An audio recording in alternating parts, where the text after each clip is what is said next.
और 1 करोड़ का मुआवजा दिया जाए बिना भेदभाव करे हुए, जैसी दूसरे लोगों को, दूसरे समाज के लोगों को दिया जाता है। उसकी 5 बहनें हैं, ये बताइए।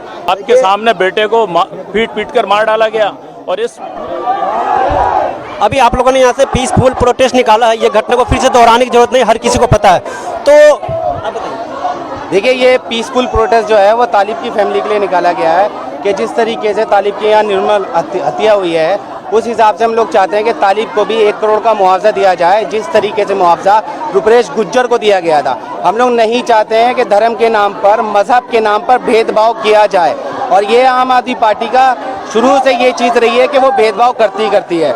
क्यों करती है, इसका इल्ज़ाम ये है कि देखिए 30 मीटर दूरी पे अमानतुल्लाह साहब ओखला के एमएलए यहाँ रहते हैं, अभी तक वो नदारत हैं यहाँ से। उन्होंने एक फ़ोन कॉल नहीं करा है, एक मैसेज नहीं किया है, ना ही उनकी फैमिली से मिलने आए हैं। उनके नुमाइंदों के ऊपर इल्ज़ाम लग रहा है कि वो रात के 2:30 बजे तक, 2 बजे तक थाने में बैठे रहे कि केस के ऊपर FIR नहीं करी जाए, केस को रफा दफा कर दिया जाए और कॉम्प्रोमाइज़ कर लिया जाए। लेकिन जब थाने में, जब हॉस्पिटल में उस लड़की की हालत बिगड़ती गई, उसके बाद उन्होंने SHO ने उनके प्रेशर में नहीं आए और आने के बाद उनको ऊपर FIR करी गई।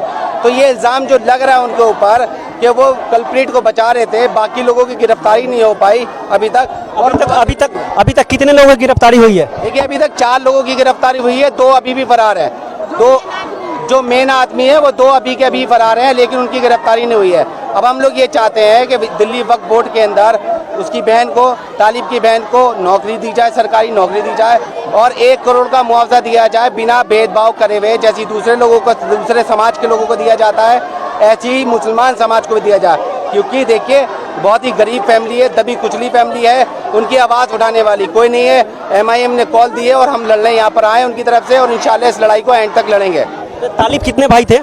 इकलौता था, घर का लड़का, इकलौता बेटा, इकलौता लड़का, घर का कमाऊ पुत्र। अब बताइए कौन देखेगा? उसकी 5 बहनें हैं, ये बताइए।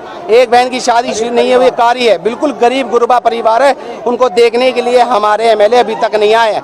शर्म आनी चाहिए हमारे ओखला के MLA अमानतुल्लाह खान साहब को, जो अभी तक उनके खैर ख्वाह लेने नहीं आए। बताइए इसका जवाब कौन देगा? और ये जुल्म की इंतहा हो गई कि बाप के सामने बेटे को पीट पीट कर मार डाला गया। और इस पूरे इलाके में गुंडागर्दी की ये हद है, गुंडों के हौसले बढ़। सर मैं आपसे जानना चाहूँगा, ये किस तरीके का विवाद था कि बिल्कुल जान लेकर ही उनको छोड़ा गया?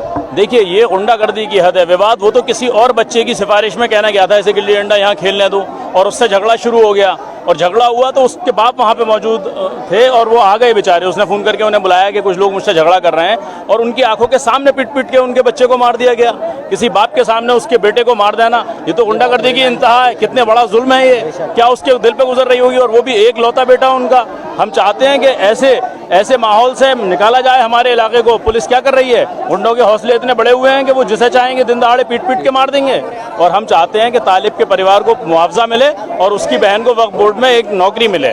और यहाँ के MLA, दिल्ली पुलिस की भूमिका ये है कि जब हम प्रोटेस्ट कर रहे हैं उनके लिए, एक गरीब इंसान के लिए प्रोटेस्ट कर रहे हैं, तो उनको चाहिए था हमें प्रोटेक्शन देते, हमारे साथ साथ आगे चलते और पूरे इलाके में हमारी सपोर्ट करते हैं यहाँ पर। लेकिन दिल्ली पुलिस के SHO आते हैं और कहते हैं कि हम प्रोटेस्ट नहीं करने देंगे आपको, हम यहाँ पर पीसफुली प्रोटेस्ट नहीं करने देंगे। तो आप ये एक चीज़ बताइए, किसके प्रेशर में आके दिल्ली पुलिस ये ऐसा काम कर रही है? ओखला के SHO किसके ऊपर काम कर रहे हैं? कुछ नहीं हो रहा, कोई इन्वेस्टिगेशन कुछ नहीं हो रही। बताइए क्या हो रहा है? ये आज 10 दिन होने को जा रहे हैं, और वो भी 4 कातिल। हम लोग डिमांड जो कर रहे हैं वो दिल्ली सरकार से डिमांड कर रहे हैं 1 करोड़ के मुआवजे के लिए, ना कि दिल्ली पुलिस से डिमांड कर रहे हैं। तो दिल्ली पुलिस को क्या तकलीफ हो रही है? और SHO साहब से ये भी पूछना चाहते हैं, FIR लिखने में इतनी देरी करी, 4 लोग गिरफ्तार करे एक दिन करके इतने देर में। अगर यहाँ पर कोई और होता तो अब तक इतना लेट डिले जस्टिस होता।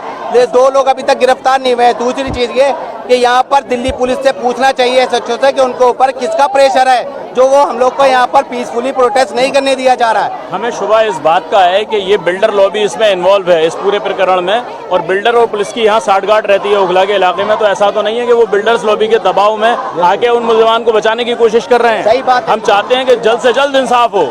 इंसाफ में देरी भी इंसाफ न करने के बराबर है। जल्दी से ये हम स्पॉट पे आगे खड़े हुए हैं, यहाँ पे हमने पीसफुली प्रोटेस्ट किया है, जिसके लिए हम आगे भी करते रहेंगे। लेकिन आप सबसे पहली चीज ये है कि ये देखिए कि उसके फादर को फोन करके बुलाया गया, उसके फादर बचा रहे, फावड़े से मारा जा रहा, बल्लियों से मारा जा रहा, पत्थरों से मारा जा रहा, छुरियों से मारा